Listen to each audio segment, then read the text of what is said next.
Entonces, tercer espacio, generalmente nos referimos siempre al espacio que se queda después de un procedimiento grande, ¿verdad?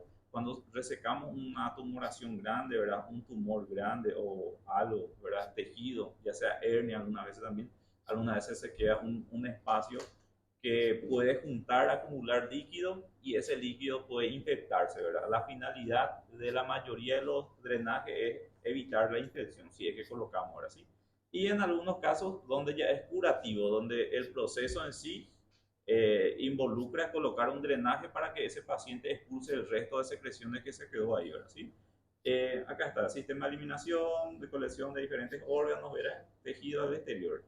Y miren un poco lo que nosotros buscamos evitar, infecciones y compresiones, ¿verdad? Pero ¿por qué compresiones, verdad? Nosotros algunas veces decimos, pero ¿cómo va a comprimir algo, verdad? Esto se aplica más en el caso de los pacientes que tienen pseudoquiste, por ejemplo, ¿verdad? ¿Sí?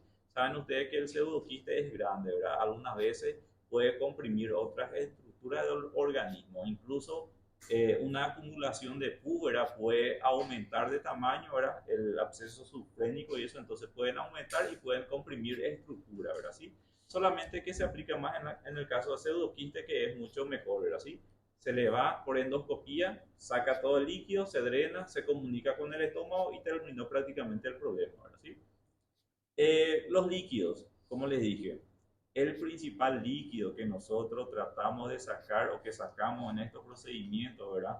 Con la utilización de los drenajes es pus, pero no es el único, ¿verdad? Sí, secreciones serohemáticas, seroma, algo de linfa, ¿verdad? También se puede incluir. Incluso cuando hablamos de aire, ¿verdad? Neumotora. En la caja torácica generalmente estamos hablando de neumotora. Podemos drenar también. Ese procedimiento de exteriorizar ese aire que se encuentra en la pleura también consiste en un drenaje, ¿verdad? ¿Sí? Secreciones normales. ¿Qué, por ejemplo, serían las secreciones normales? Saliva, jugo gástrico, vía biliar principalmente, ¿verdad? ¿Sí? Exudados no sépticos, algunas veces los pacientes que tienen, ¿verdad? Derrame pleural, no sé si ya escucharon ya derrames pleurales, ya sea paraneoplásico o si es por complicación de una neumonía o incluso algunas veces por insuficiencia, ¿verdad? Ellos tienen juntan líquido, ¿verdad? Entonces, todas estas secreciones entra dentro del procedimiento de drenaje quirúrgico, ¿verdad? ¿Sí? Pero ustedes saben, ¿cuál es el drenaje así más sencillo que nosotros hacemos todos los días en la urgencia incluso? ¿Dónde realizamos más drenajes? No, en la vida diaria. Ustedes van a ser médicos generales, ¿verdad? ¿Cómo se llama? Abscesos de piel, ¿verdad? ¿Sí? El drenaje más común y corriente que ustedes van a hacer va a ser de piel, ¿verdad? ¿Sí? Solamente que todo esto también incluye ahí. Y ustedes saben, drenar un absceso es lo más fácil del mundo, ¿verdad? ¿Qué van a hacer? Anestésico, si es que va a agarrar, una vez no agarra, o un cortecito directamente. Y terminó el problema, ¿verdad? ¿Sí? Vamos a ver. Bueno, está bien, esa tiene que ser la actitud, algo sencillo, fácil, ¿verdad? ¿Sí? Las funciones, eliminar material, evitar acumulación, cuantificar pérdida. En qué caso es importante cuantificar pérdida? En los pacientes que nosotros dejamos, por ejemplo, el té de Kerr, por ejemplo, ¿verdad? El té de Kerr, si es que dejamos en la vía biliar, es importante cuantificar, decir cuánto de secreción está saliendo ahí, ¿verdad? ¿Sí? En otros casos, ¿verdad? En la ileotomía y eso, pero es otra cosa, ¿verdad? Es también importante cuantificar las pérdidas porque eso nosotros tenemos que reponer al organismo. Todo lo que pierde el organismo, si es anormal, obviamente nosotros tenemos que reponer. Y miren un poco, ¿verdad? Inyectar, ¿verdad? Inyectar que puede ser contraste, ¿verdad? Generalmente cuando vamos a hacer una, una retirada del té de Kerr, para retirar el tubo del té de Kerr, nosotros tenemos que ver primero, tenemos que enviar contraste y vamos a ver el árbol biliar, ¿verdad? Si es que está libre de cálculos. Si no tiene más cálculos, le sacamos el té. Espectacular. Si tiene, es otro procedimiento. A lo mejor se tiene que ir a una CEPRE, ¿verdad? ¿Sí? Propiedades, obviamente tiene que ser estéril, tiene que ser de fácil manejo, maleable y flexible. A nosotros no nos sirve mucho esos drenajes que son muy duros, ¿verdad? ¿Sí?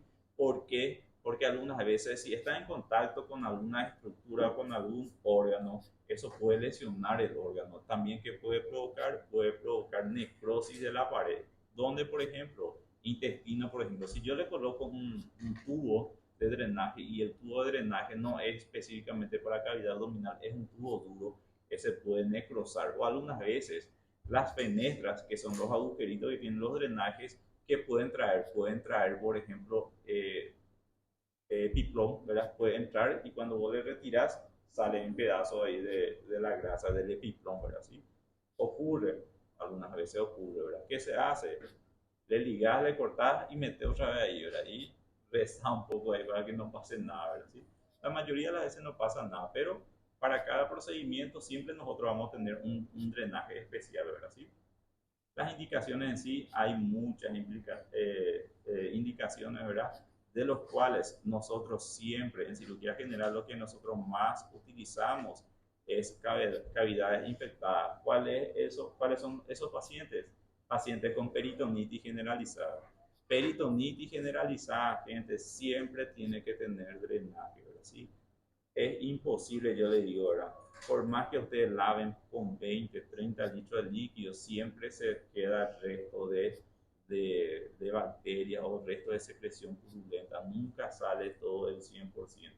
Entonces, cuando ustedes hacen una laparotomía, lavan bien, sí o sí le dejan drenaje para que el resto, ¿verdad? Salga todo por el drenaje y no se acumule o no hay un absceso otra vez de usted, ¿verdad? Porque es famoso el absceso suhepático, sino también que hacen de vuelta una peritonitis, ¿verdad? ¿Sí?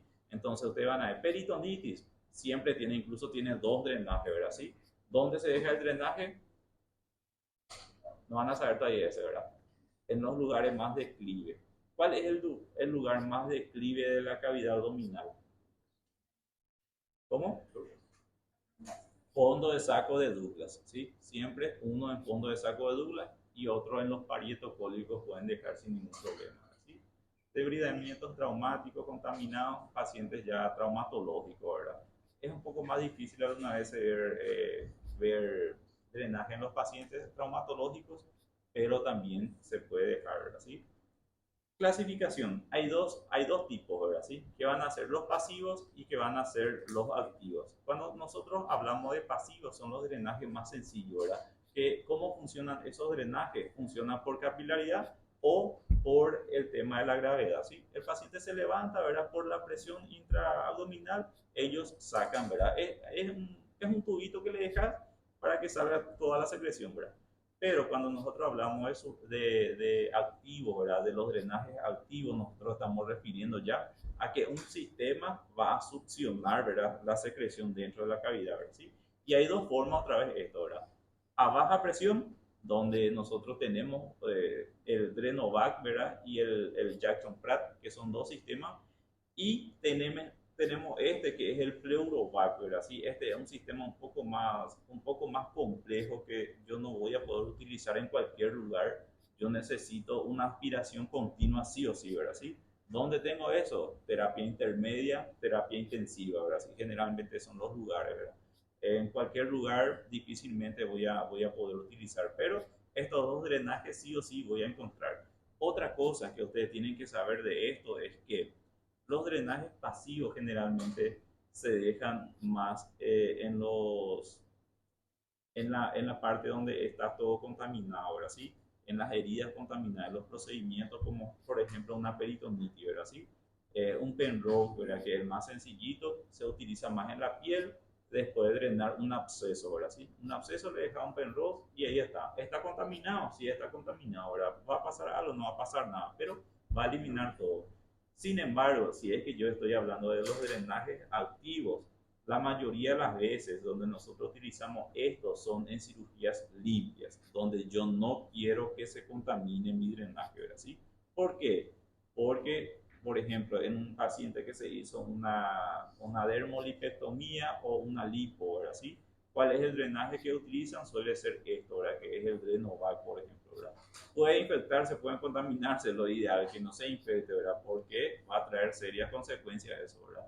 El drenaje de Jackson Pratt se utiliza más para las heridas más pequeñas porque no es tan fuerte su aspiración, ¿verdad? Y generalmente utilizamos para evitar seroma porque también tenemos acá que tenemos mallas de por medio, prótesis de por medio. La mayoría de las veces tenemos prótesis por medio, entonces tiene que ser un sistema cerrado, ¿verdad?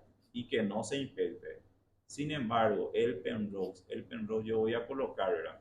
Obviamente el material en la hora de colocar tiene que ser estéril, pero obviamente después en contacto con secreción purulenta va a estar contaminado, ahora sí. Esto no puede ocurrir en los drenajes activos que van a hacer estos Drenovac y eso. Miren un poco, acá está. Este es uno de los que nosotros más utilizamos, ¿verdad? Es fácil de conseguir, prácticamente todas las farmacias tienen, ¿verdad? ¿Sí? ¿Y cómo se llama? Este es el drenaje tipo Penrose, ¿verdad? Es una gomita, ¿verdad? ¿Sí? Es un tubito de goma que se puede dejar dentro del tejido celular subcutáneo. ¿Se puede dejar esto dentro de la cavidad abdominal o no? Anteriormente se dejaba también como drenaje de cavidad abdominal, ¿sí? Pero hoy en día no se deja mucho, ¿verdad? ¿Sí? Se prefiere solamente para la parte superficial, ¿verdad? ¿Sí? ¿Por qué? Porque esto alguna vez se pueden romperse adentro y quedarse restito de Penrose ahí adentro, ¿verdad? O le saca ahí, se quedó una porción ahí adentro de tu cavidad abdominal. Para sacar, otro problema, ¿verdad? ¿Sí? Entonces, como suele ser más blando, ¿verdad? Como se suele deteriorarse más rápidamente, se suele utilizar solamente para la parte superficial. Estamos hablando músculo, tejido celular subcutáneo y piel, ¿verdad? ¿Sí? Cavidad abdominal, Penrose, hoy en día no. Anteriormente sí se utilizaba, ¿verdad? ¿Sí? Este es otro tipo pasivo también, solamente para mostrarles. Este sería el té de Kier. No sé si ustedes ya vieron alguna vez esto, ¿verdad? Hoy en día es un poco más difícil de encontrar, ¿verdad? Casi no hay. Y está esto, ¿verdad? Que es siliconado, ¿verdad? Y está el otro que es como un chito, es como es de caucho, parece su material, ¿verdad? Sí, es una gomita, parece. Y esto generalmente se corta para utilizar, ¿verdad? ¿Sí? Que también hoy en día viene estos tubos de drenaje que vienen así, que son de silicona, ¿verdad? Y que miden aproximadamente 30-40 centímetros. ¿Para qué esto? Sería solamente este tubito, ¿verdad? Para dejar dentro de cavidad abdominal, ¿sí? Para dejar intracavitario, ¿verdad? ¿Sí? Algunas veces nosotros cuando no tenemos tubo de drenaje para dejar dentro de cavidad abdominal podemos utilizar otras cosas, como que por ejemplo una sonda nasogástrica, algunas veces utilizamos ese equipo macrogotero, ¿verdad? El equipo, la gomita, ¿sí? Solamente que esos no son específicos, ¿verdad? ¿Sí? ¿Qué pueden hacer? Pueden necrosar o pueden perforar el intestino del paciente. Entonces, la mayoría de las veces pedimos una sonda, unos drenajes específicos que son blanditos, que son blandos. Tiene que ser blando para no complicarnos la vida después, ¿verdad? Este es el otro drenaje, que es el de Jackson Pratt. Este solamente se queda en el tejido celular subcutáneo y miren un poco, no sé si da para ver. Acá tiene varios agujeritos, ¿verdad? ¿Sí?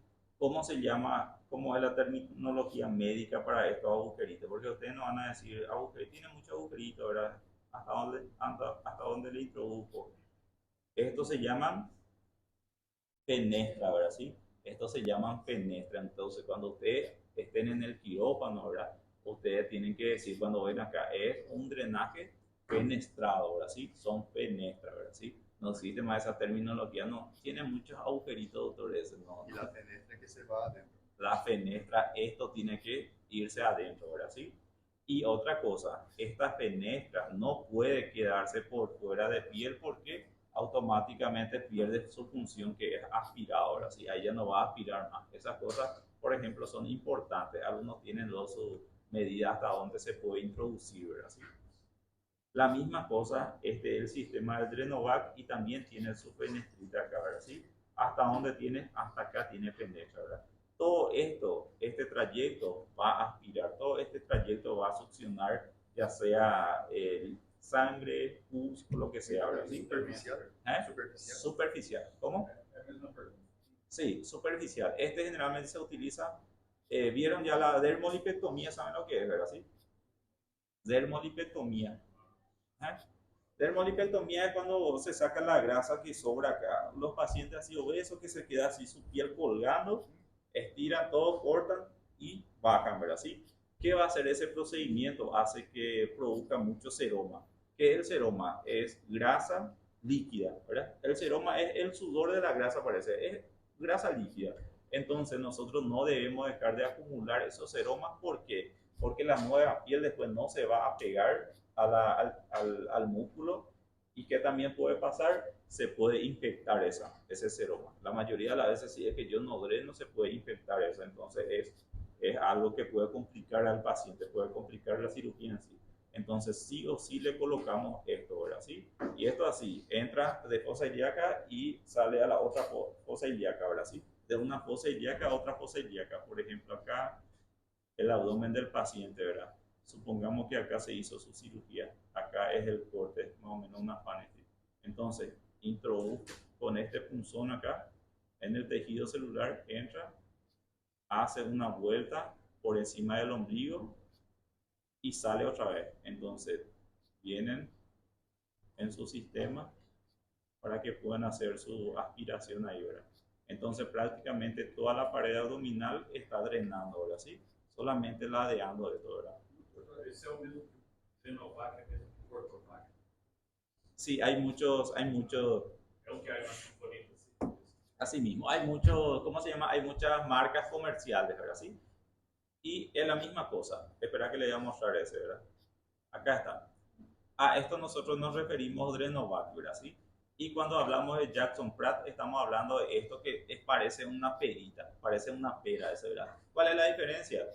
La diferencia es que el Jackson Pratt es el sistema de aspirado de él es un poco más leve, no aspira tan fuerte como el Drenovac y cuánto de líquido puede soportar o cuánto de líquido puede contener es un poco menor el Jackson Pratt, pero la función en sí después es la misma cosa, ¿verdad? ¿Sí? Esto incluso, ¿qué tiene? Esto tienen unas medidas acá, 100 cc, 200, 300, hasta 500 algunos vienen, ¿verdad? Para que uno pueda contar o cuantificar, ¿verdad? Cada día vos miras 100 cc, derramás, le cargas otra vez, ¿verdad? ¿Sí? Y empezamos a cada 24 horas uno va a ir midiendo, ¿verdad? ¿Sí? Hasta que salga lo mínimo, salga un 50 cc, ahí sí nosotros ya podemos retirar ya el drenaje, que prácticamente no va a crear más problemas, ¿verdad? ¿Sí?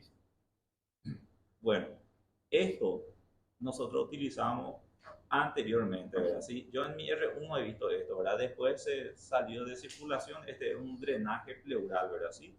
Es un sistema, es un tubo de drenaje pleural simple, solamente que tiene un introductor, ¿verdad? Que son estas estructuras y que son puntiagudas, ¿verdad? ¿Sí?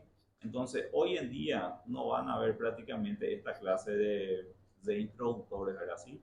Como hoy en día se hace el tubo de drenaje pleural, se agarra el tubo con una hemostática curva y se introduce dentro de la cavidad torácica, ¿verdad? ¿Sí? Difícilmente van a ver que tengan esto, ¿verdad? Hay algunos hospitales privados que tienen, yo conozco algunos, pero muy viejos ya, ¿verdad? ¿Sí?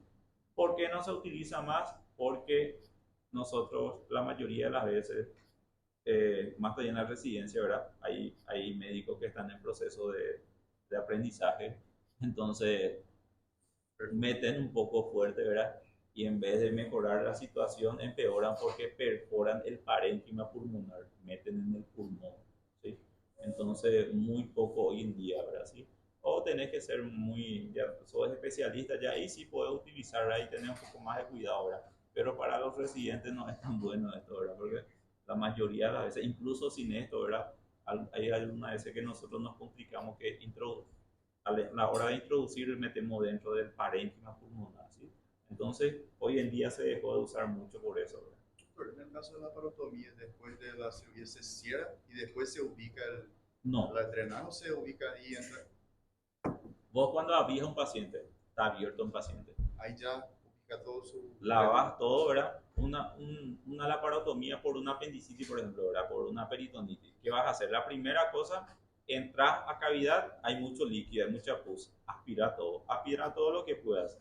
Después vas a tener que sacar tu apéndice que está podrido ahí, le resecas, le sacas. Después le pones suero fisiológico tibio y lavas todo, lavas y aspiras hasta que esté limpio.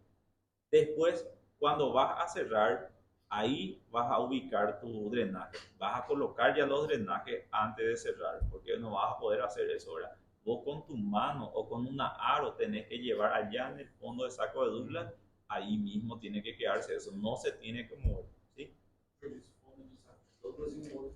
Parieto cólico, derecho o izquierdo. Generalmente cuando es peritonitis generalizada, dejamos fondo de saco de Douglas y parieto cólico lado derecho, porque es ahí que estaba el apéndice, ¿verdad? Entonces, todo el resto de secreción, detrito que se quedó ahí, ahí sale, ¿verdad? ¿Sí? Generalmente dejamos dos. Hay algunas veces, muy raras veces, dejamos tres. Muy raras veces. Y se van a externar por la sutura. Exteriorizar Sí. por piel sana. No hay que sacar por la sutura. ¿Por qué? Porque va a infectar toda tu herida. Entonces, siempre por piel sana. Cirujanos antiguos generalmente le sacan por su herida, ¿verdad? Si no es tan bueno eso, tiene que ser por una piel sana, porque puede contaminar todo tu herida y ahí viene infección en la herida, va a infectar tu hilo que es absorbible, tu Bicryt 1 pierde su fuerza tensil, más riesgo de qué? De visceraciones. Entonces, hoy en día se exterioriza por una piel sana, ¿verdad? ¿Sí? Piel sana tiene que ser. ¿Qué les voy a mostrar? Miren un poco esto, por ejemplo. Este es una imagen antigua, ¿verdad? Que es el libro ya. La incisión, para empezar, luego no es una mediana infra, es una lateral, ¿verdad? ¿Sí? Es una lateral. El drenaje que utilizaron es esto, es el Penrose, ¿verdad? ¿Sí? Anteriormente así se hacía. Y no sé si acá da para ver un prendedor. ¿Cómo se dice el prendedor en portugués? Ese que es para pasar alfinete.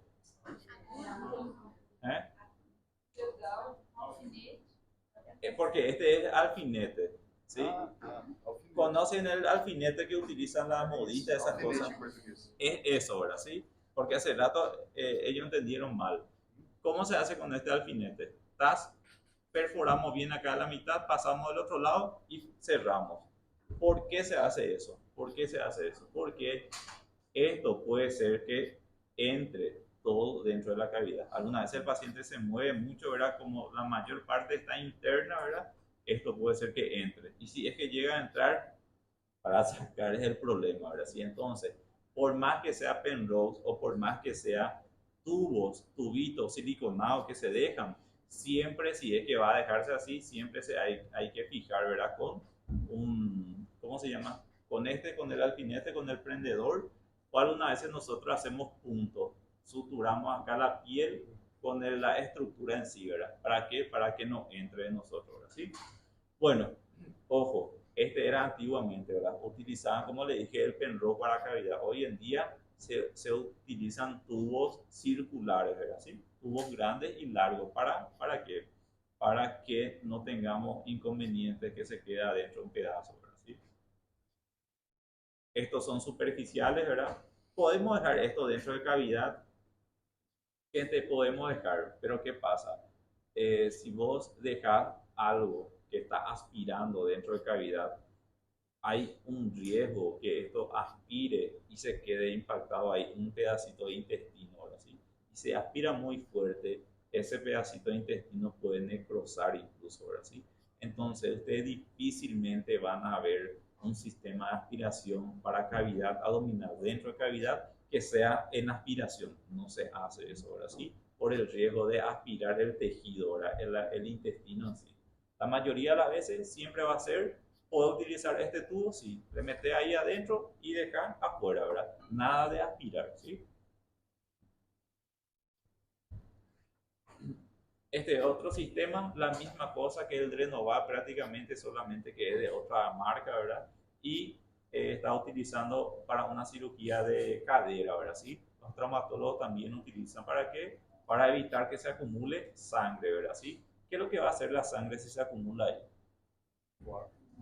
Coágulo, después medio de cultivo, ¿verdad? ¿Sí? Un trombo, la cirugía en sí lo es trombogénica, ¿verdad? Difícil, pero lo que más puede provocar es un caldo de cultivo para las bacterias, se puede infectar y ustedes saben, la cirugía traumatológica, ellos llevan ¿cómo se llama? Sus prótesis, ¿verdad? Las prótesis de cadera, ustedes saben que está entre los 60.000, 70.000, dependiendo de la marca, ¿verdad? ¿Sí? Y si es que esas prótesis se llegan a infectar, gente, es un problemón porque si es que no mejora con los antibióticos, hay que sacar de vuelta, dejar al paciente que se cure, hacer el antibiótico y después probar colocar otro, ¿verdad? ¿Sí?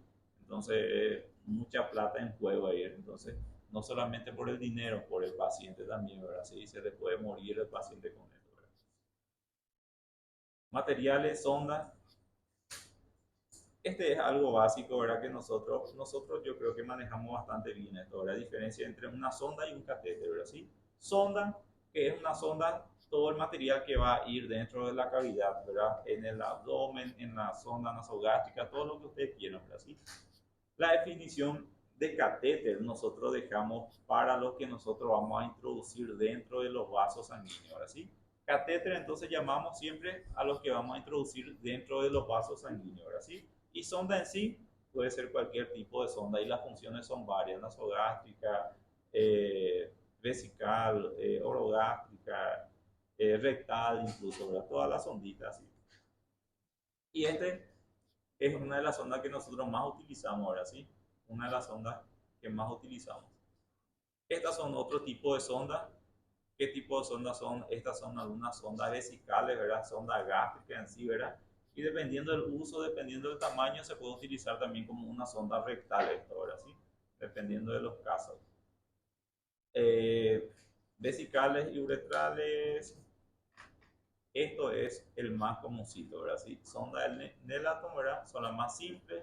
Generalmente se utilizan dependiendo del grosor para muchísimas cosas, ¿verdad? ¿Sí? ¿Dónde se puede utilizar? Empezamos, por ejemplo, en los pacientes que nacen neonatos, ¿verdad? ¿Sí? Los pediatras generalmente utilizan para aspirar ¿qué? Nariz, ¿verdad? Boca, tráquea, ellos utilizan para aspiración, ¿verdad? ¿Sí? También para qué utilizan, introducen incluso en el canal anal del neonato para ver si es que está permeable por último, ¿verdad? ¿Sí? Si es que hay secreción, aspiran, sacan secreción, ¿verdad? ¿Sí? Más todavía si es secreción meconial y broncoaspiró todo el paciente. Entonces, estás y aspiran todo, ¿verdad? ¿Sí? Después, pacientes en edades pediátricas también nosotros podemos utilizar para tomar una muestra de orina, ¿verdad? ¿Sí? Ustedes saben, pacientes pediátricos algunas veces cuando son pequeños no van a colaborar con la muestra de orina, ¿verdad? ¿Sí? Ellos no te van a hacer pipí cuando vos querés, ¿verdad? ¿Sí? Entonces, es una forma también de sacar muestra. Acá habla también de realizar lavados vesicales, ¿verdad? ¿Sí? Hoy en día yo creo que no se utiliza mucho esto porque utilizamos una sonda especial que es la sonda vesical más gruesa y que tiene triple vía, ¿verdad? ¿Sí? Uno se va al suero, otro sale y el otro es para el balón, ¿verdad? ¿Sí? ¿Qué más? Secreciones nasales, bucales, traqueales, bronquiales, etcétera, ¿verdad? ¿Sí? Enema, ¿podemos hacer también? Sí, podemos hacer, pero tiene que ser un poco más grueso, tiene que ser más grueso para los enemas, ¿verdad? ¿Sí? ¿Saben lo que son las enemas, verdad? ¿Saben lo que es enema, verdad? ¿Sí?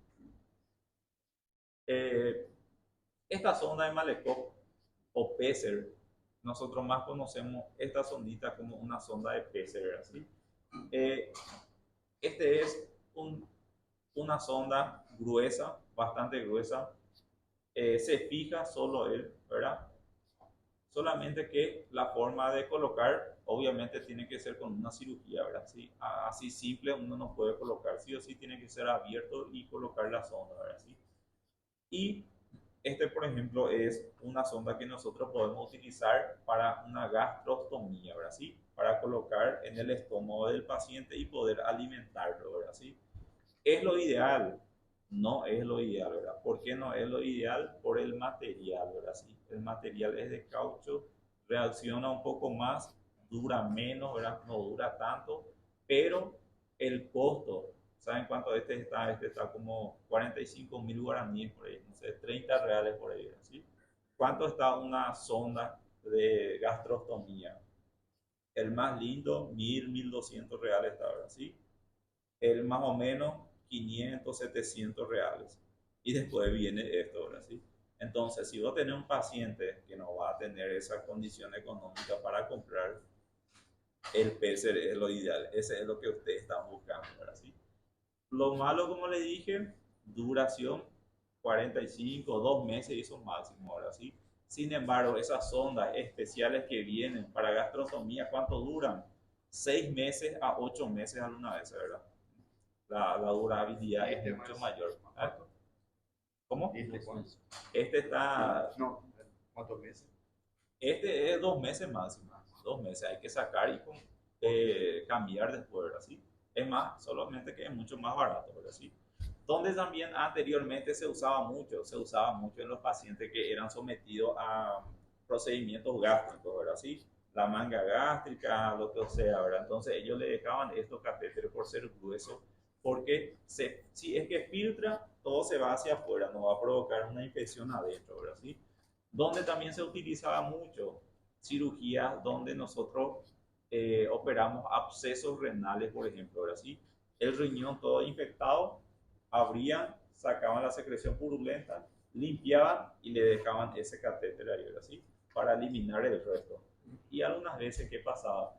Algunas veces los urólogos querían preservar su riñón, ¿verdad? Entonces ellos abrían la pelvis en sí, sacaban secreción purulenta, suturaban todo. En los primeros 5 días, que filtra? Orina, ¿verdad? ¿Sí? Entonces toda esa orina que filtra se va a exteriorizar con esta sonda, ¿verdad? ¿Sí? Y hay también un espacio que es el espacio suprapúbico o también llamado espacio de Retzio. No sé si ustedes ya escucharon ya tuvieron ya ustedes urología, entonces me imagino que saben lo que es el espacio de Retzio, ¿verdad? Cirugía prostática, cuando vos abrís tu vejiga, ¿verdad? Sacás tu próstata, suturás todo, tenés que dejar esta sonda por encima de la vejiga, porque también esa vejiga va a filtrar un poco, ¿verdad? ¿Sí? Para exteriorizar todo el líquido que hay, ¿verdad? ¿Sí? Después viene este catéter, que es el de Kerr. Dos tipos hay, ¿verdad? El que es el comuncito, ¿verdad? Y este que es de silicona, ¿verdad? Que es siliconado. La función, la misma cosa los dos, ¿verdad? ¿Sí? El que nosotros encontrábamos, colocábamos en los pacientes, ¿verdad? No elegíamos mucho, ¿verdad? Y esto le estaba diciendo, ¿verdad? Como ellos dejaban su catéter de PC, ¿verdad? ¿Sí? Miren un poco, lo más probable es que sea una intervención gástrica, ¿verdad? Una incisión supraumbilical y los tubos, incluso algunas veces 3 le dejaban, ¿verdad? ¿Sí? Tres catéteres incluso, ¿verdad? Hoy en día, ustedes saben, hoy en día como es el tema, se deja drenajes multilaminares, ¿verdad? Varios, que tienen varios tubitos y se deja ahí adentro. No se deja más un tubo así de grueso, ¿verdad? ¿Sí? Ya cambió bastante eso hoy en día, ¿verdad? Los mecanismos, ¿verdad? Cómo era que funcionaba, acá está, ¿verdad? Las intratorácicas, intraabdominales por presión, ¿verdad? ¿Sí? Gravedad, todo lo que era un drenaje comuncito que le dejábamos, ¿verdad? Y por capilaridad también el Penrose, ¿verdad? Por capilaridad generalmente empuja, ¿verdad? Va a ir empujando. Este es nuestro Penrose, este también, y este es un tubo de goma, este es un drenaje que ellos anteriormente utilizaban. Nosotros hoy en día esto no tenemos mucho a mano, ¿verdad? Todos los tubitos que nosotros tenemos son siliconados hoy en día, ¿verdad? ¿Sí? El T de Kerr, ¿sí? Não entendi como que coloca esse Penrose, porque ele, você falou que é subcutâneo. Tejido celular subcutáneo. E ele é como se fosse uma liga. Como si fuese que es una liga. Parece uma bexiga murcha. No, ¿sabe qué esto es? Esto es un tubito, un tubito. Y entonces el guante estéril. Es como si cortaras así el puño del guante. Algunas veces eso hacemos, cortamos el puño del guante y eso dejamos como drenaje. La única cosa que él va a hacer es comunicar la parte interna del absceso de la cavidad con la parte externa. Que eso va a hacer que esa secreción purulenta salga hacia afuera.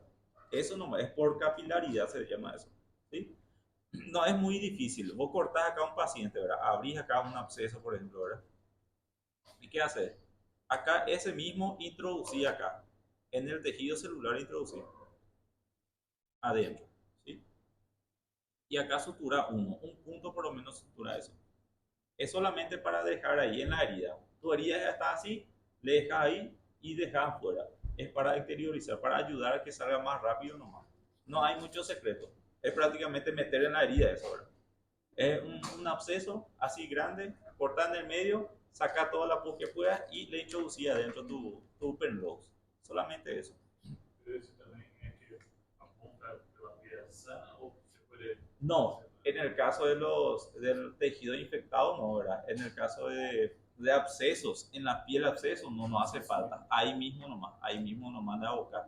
Porque si vos metes eso en piel sana, vas a infectar más, lo más probable es que vas a infectar más la región, ¿verdad? ¿Sí? Entonces ahí nomás aboca y dale un puntito y se queda ahí quietito, ¿verdad? ¿Sí?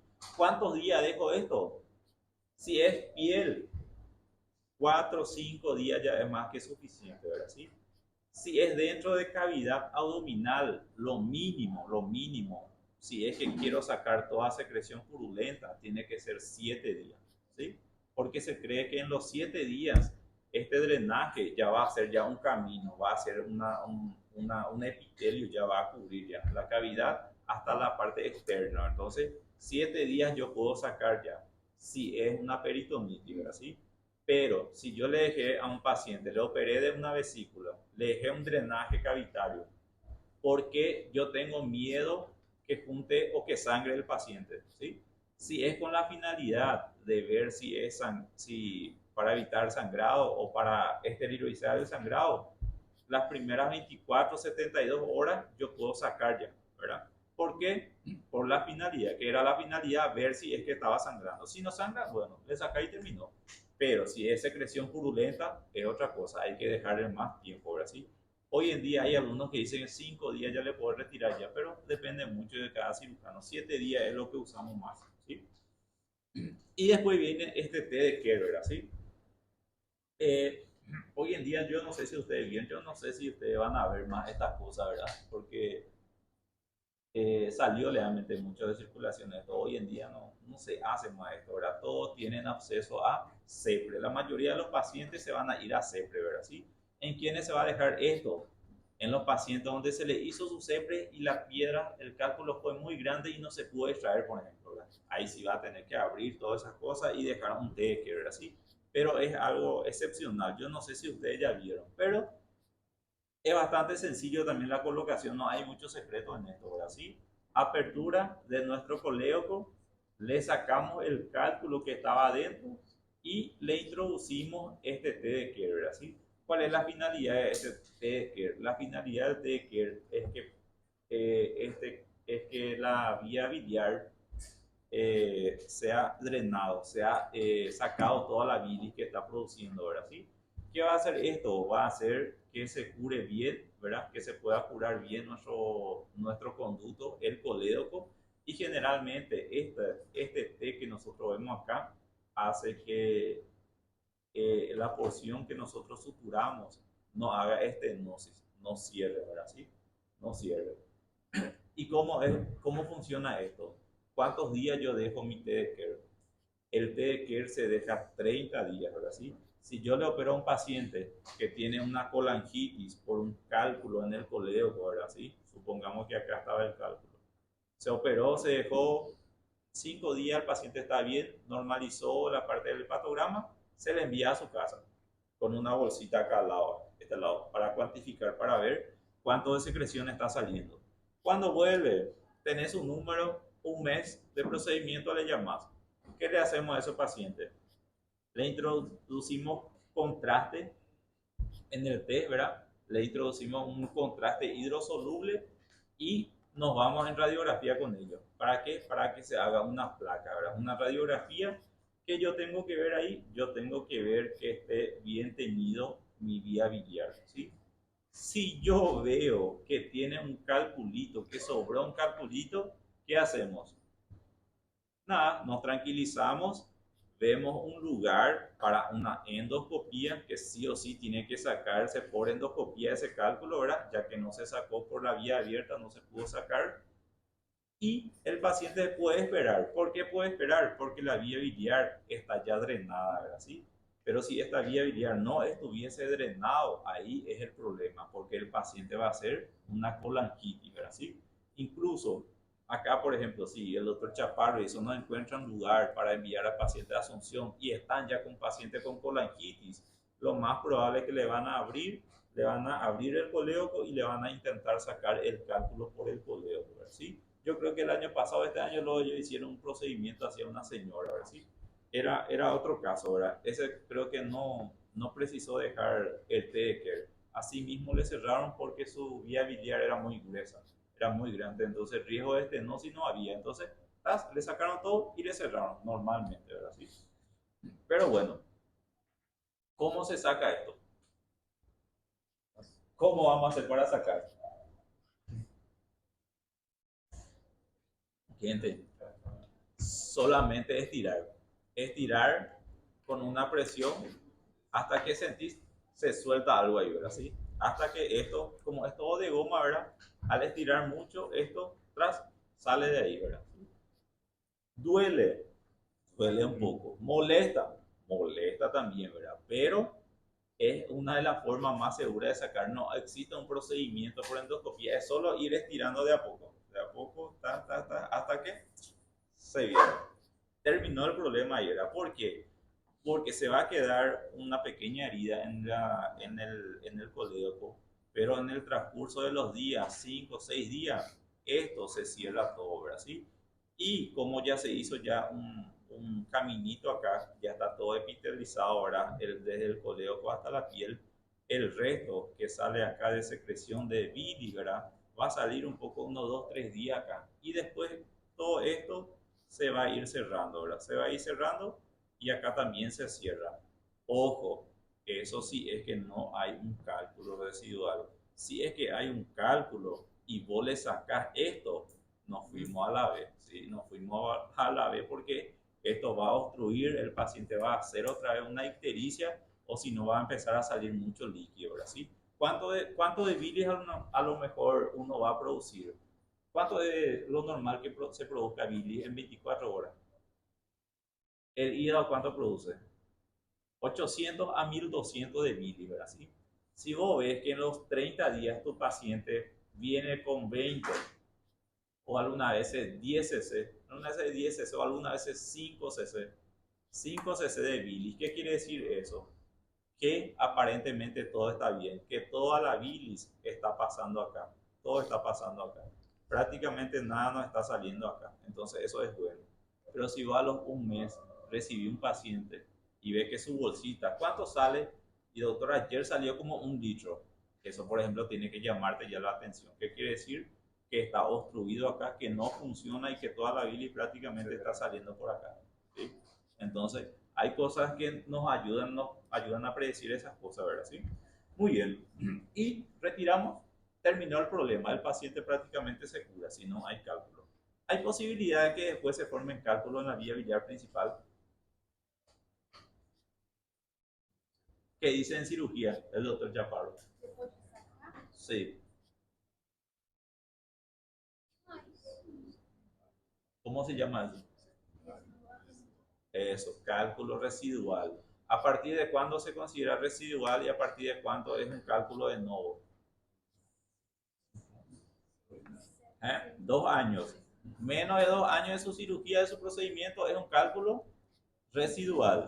Pasando los 2 años, es un cálculo de novo. ¿Qué quiere decir? Que en la vía biliar principal se está produciendo los cálculos. Ese es otro problema que a lo mejor el paciente va a tener que hacer sí o sí su CEPRE, ¿verdad? ¿Sí? Bueno, drenaje. La CEPRE, si sale todo bien, no va a necesitar ¿Cuál? La CEPRE, si sale todo bien, ya no va a necesitar el tubo de drenaje. ¿Dónde? ¿En qué caso? Por CEPRE. Si la CEPRE se soluciona el cálculo, sí, claro. La CEPRE, justo la CEPRE es para eso, ¿verdad? Para evitar que nosotros entremos y cortemos el colédoco, ¿verdad? ¿Sí? ¿Qué es lo que es el problema? ¿Por qué es lo que tenemos tanto miedo de nosotros de cortar el colédoco?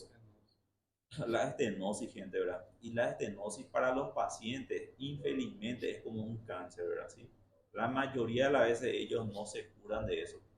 Vos le llegaste a lesionar la vía biliar a un paciente, le cortaste, ¿verdad? Después se volvieron a unir, por ejemplo, ¿verdad? O si no, por endoscopía, le meten por endoscopio un dilatador y le dilatan ahí. Ese funciona 6 meses, 1 año por ahí. Después, con el transcurso del tiempo, se cierra el colédoco. hace otra ictericia. El paciente está amarillito. Un año después, se va otra vez junto al endoscopista. Le hace otra vez el procedimiento. Le coloca un catéter por 6 meses. Bien abierto. Hace otra vez otra CEPRE para sacar el catéter ahí que le dejó, ¿verdad? Y se va otra vez. 6 meses a un año. Cierra estenosis. Entonces, esos pacientes por lo menos van a tener un procedimiento al año de CEPRE, ¿verdad? ¿Sí? No es, en realidad no es la CEPRE en sí, ¿verdad? Ellos tienen, ¿cómo se llama? Unos dilatadores, se llama, ¿verdad? Y le colocan así una canulita, le colocan adentro, ¿verdad? Acá adentro. Una cánula y le deja ahí donde está más estrecho para que puedan aumentar a 10 tamaños. Y cuando 6 meses cumple, hasta los 6 meses puede hacer eso. 6 meses cumple, le deja 6 meses, hace otra vez su endoscopía, retira eso. Y le deja hasta cuando estenosa de vuelta. ¿Sí?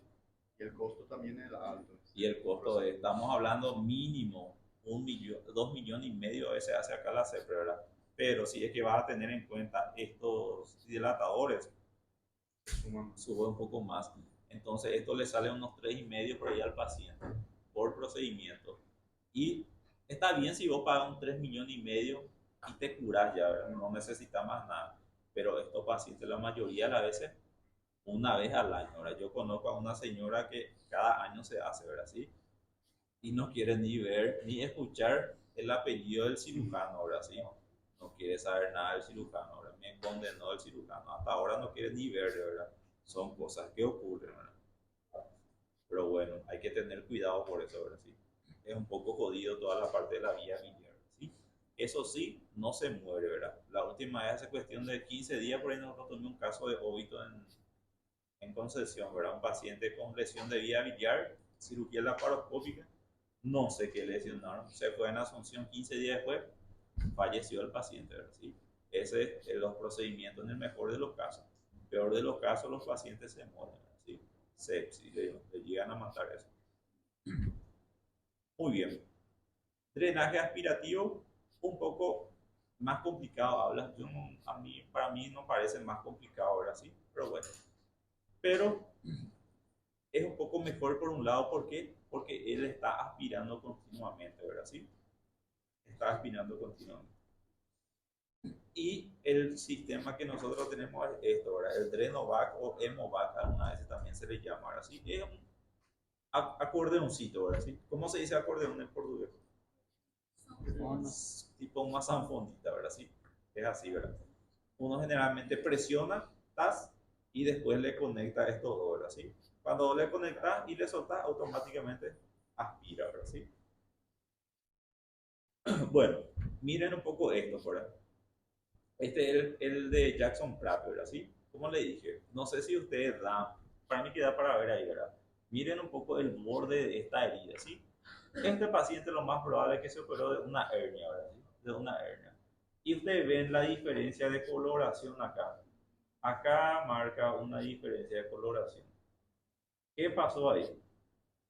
Lo más probable es que cuando se introdujo la hernia, el cirujano ahí, el músculo cerró todo, ¿verdad? ¿Qué hizo? Empezó a decolar, empezó a separar el tejido celular subcutáneo del músculo, ¿sí? Y si ustedes ven, no es solamente en la región de la herida que esto ocurre. Tiene que ser mínimo 5, algunos dicen 7 centímetros del borde de la herida. ¿Por qué?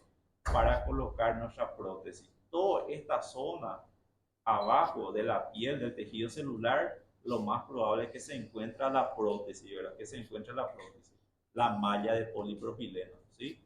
Entonces, ustedes tienen que saber que cuando nosotros colocamos malla, no es que solamente cubrimos acá, solamente la incisión, la herida, ¿verdad? Nosotros, además de suturar todo esto, colocamos una malla gruesa y grande acá, ¿verdad? Generalmente viene todo así, las mallitas. Y el Drenavac por encima de la malla y por debajo del sistema. ¿Cómo esto se coloca? Acá se coloca así. ¿Estás? Le das la vuelta y le dejas así. Y todas las fenestritas están acá aspirando la secreción que se encuentra ahí, ¿sí? Así se deja esto, ¿verdad? Por eso que es muy importante que todo esto siga estéril. Porque si llega a contaminarse tu sistema de drenaje, contaminas tu malla, una vez que se contamine la malla, la mayoría de las veces retiramos la malla y tenemos que dejar solamente sutura, ¿verdad? ¿Qué es el inconveniente? La posibilidad que se hernie de vuelta al paciente es mucho más grande, ¿entendés? Entonces, le colamos y le dejan un sistema de drenaje aspirativo ahí. No necesita hacer el drenoval porque esta es una herida pequeña, ¿verdad? Pero si es más grande, obviamente esto no va a funcionar. Tiene que ser el sistema drenoval. Y miren un poco el largor, ¿verdad? ¿Sí? La mayoría de las veces, además de estar en aspiración, esto se deja en declive. Hacia abajo uno hay que dejarlo, ¿sí? Unos 30, 40 centímetros hacia abajo se deja, ¿verdad? ¿Para qué? Para que pueda funcionar mejor, ¿sí? ¿Y por qué se hace 5 a 7 centímetros alrededor de la herida, la malla? ¿Por qué dejamos siempre una malla grande? Porque la malla, cuando pasa los 2, 3 meses, va a empezar a encogerse. Se queda más pequeño, ahora sí. Se cree que unos 3 centímetros aproximadamente la malla va a encogerse. Cuando se cura la malla, disminuye de tamaño, unos 3 centímetros. Entonces, 5, 7 centímetros según dicen algunos, ¿sí? Por el proceso de fibrosis, por el proceso de cicatrización y fibrosis, ¿sí? Y por último está este sistema, ¿verdad? ¿Sí? Este sistema es el que se utiliza para el tubo de drenaje pleural, ¿sí? Solamente que el que nosotros vemos acá como es un frasquito, un tubito, ¿verdad? ¿Sí? Bueno, el que es para aspiración continua es este, ¿verdad? Este viene ya para conectar acá por un tubo, aspiración al vacío y va aspirando eso 24 horas, ¿verdad? ¿Sí? ¿Podemos utilizar para el tubo de drenaje pleural normal? Sí, podemos utilizar también, ¿verdad? ¿Sí? Otro, miren un poco la secreción que está saliendo. Cuando ustedes ven que de una herida sale una secreción más o menos achocolatada, ese es previo a pus, previo a pus. Si es que ustedes no sacan toda esa secreción achocolatada que se encuentra ahí en el tejido celular, ese paciente va a tener pus después, ¿verdad? Se están infectando eso, ¿verdad? Tercer, cuarto día por ahí, cuando llega ahí, le presiona y sale más o menos achocolatada, no, metele suero, limpia todo, presiona, saca todo lo que puedas, porque ese está infectándose, ¿verdad? ¿Sí? En estos casos, lo más probable es que va a lavar o si no va a abrir y va a limpiar todo otra vez, ¿verdad? Porque se va a infectar. Y obviamente antibiótico, ¿verdad? ¿Sí? El drenaje acá, una cirugía de la parte gástrica, ¿verdad? Protección de piel. Hay algunas veces que tenemos que proteger la piel del paciente, ¿verdad? ¿Por qué? Y depende mucho, ¿verdad? Porque si es que yo le dejé un drenaje, hice una cirugía de, no sé, gástrica o si no de páncreas, ¿verdad? El líquido que sale, ¿qué va a hacer? Enzimas pancreáticas. ¿Qué hacen las enzimas pancreáticas? Carcomen la piel, gente, ¿verdad? Le van a carcomer la piel del paciente y duele muchísimo, ¿verdad? Entonces, en esos casos, la mayoría de las veces nosotros también preferimos ya ir cuidando la piel del paciente. ¿Cómo hacemos eso? Hay algunas pomadas, por ejemplo. Lo que nosotros más utilizamos es esta pomada, óxido de zinc, que tenemos prácticamente todas partes acá, ¿verdad? ¿Sí? Vaselina, ese vaselina en, ¿cómo se llama? En pote que viene, ese también le pueden colocar, ¿verdad? ¿Sí? Vaselina alrededor de la piel, ¿verdad? ¿Sí? Por último, donde el paciente no tiene ni dónde caerse muerto, ¿qué hacemos? Agarramos un huevo, ¿saben? El huevo de la gallina. El huevo de la gallina, la parte clara, ese agarramos y colocamos alrededor del drenaje, ¿sí? Eso también ayuda, eso es algo casero ya, ¿sí? Pero la mayoría de las veces nosotros tenemos eso en los hospitales, vaselina por lo menos tenemos para pasar, ¿sí? Ese es para que nosotros podamos proteger. Como por ejemplo sería eso, le hace toda la curación al paciente y alrededor acá le pasas todito vaselina y encima le colocas esta gasa, ¿sí? Así sería. Y bueno, ¿cómo se hace la curación de un paciente que tiene una herida con un drenaje? Este va a ser su herida, ¿verdad? La curación cuando van a hacer de un paciente que tiene drenaje, siempre se hace la curación primero de la herida en sí, ¿verdad? Porque se supone que está más limpia, ¿verdad? Que no esté tan contaminada, ¿verdad? ¿Sí? Entonces le hacen toda la curación y le van a cerrar. ¿Cómo? con una gasa y con el esparadrapo que le cura solamente la herida. No puede estar en contacto la gasa que se dejó para el drenaje con la gasa de la herida. ¿Por qué? Porque esto va a contaminar toda la herida de ustedes, ¿sí? Incluso cuando van a colocar el esparadrapo, tiene que ser un esparadrapo que cura acá y otro esparadrapo que cura solamente la herida. No tiene que estar en contacto uno con el otro, ¿verdad? ¿Sí? Si llega a estar en contacto uno con el otro, va a infectarse. Lo más probable es que infecte de ustedes su herida, ¿verdad? ¿Sí? Y esto, no se deja también así abierto la herida del paciente, el drenaje del paciente. ¿Esto cómo se hace? Se deja así y se le coloca 3 o 4 gasas. 3 o 4 gasas le colocan encima acá y le ponen el esparadrapo. ¿Para qué? Para que pueda absorber. ¿Qué va a pasar si yo dejo abierto así el drenaje del paciente? Ah, lo más probable es que una mosca venía a posar y va a poner su huevo ahí, así se va a infectar. Entonces, siempre hay que cubrir tanto la herida, ¿verdad? Como el drenaje, ¿verdad? ¿Sí? Acá en Paraguay por lo menos, ¿verdad? ¿Sí? Porque nosotros sabemos, por la literatura, algunas veces no se hace ni curación a las heridas limpias, ¿verdad? ¿Sí? Solamente uno y le deja esos 7 días y le saca ya. Pero eso es, no hacemos eso acá en Paraguay. Nosotros cada día le hacemos por lo menos una curación al día, por 7 días, ¿sí? Una y algunas veces, si es que amerita, 2 veces. Si la herida está muy sucia, hasta 2 veces, ¿sí? Y no se olviden, siempre tiene que ser una curación para tu drenaje y una curación para tu herida. ¿Cuál primero le voy a hacer la curación? Al de la herida primero y después le voy a hacer al drenaje. ¿Por qué no puedo hacer viceversa? ¿Por qué no puedo hacer la curación primero acá en mi tubo? Porque lo más probable es que este tubo va a estar contaminado, va a estar saliendo secreción purulenta, ¿verdad? ¿Sí? O contaminado. Entonces, cuido mi piel, mi herida primero y por último me voy a los drenajes. ¿Está bien? ¿Alguna pregunta hasta acá? Dos cosas, ¿entendieron todo? No entendieron nada, ¿verdad? Sí, una de las dos cosas. Pero vamos a ver eso en la hora del examen, ¿verdad? Sí.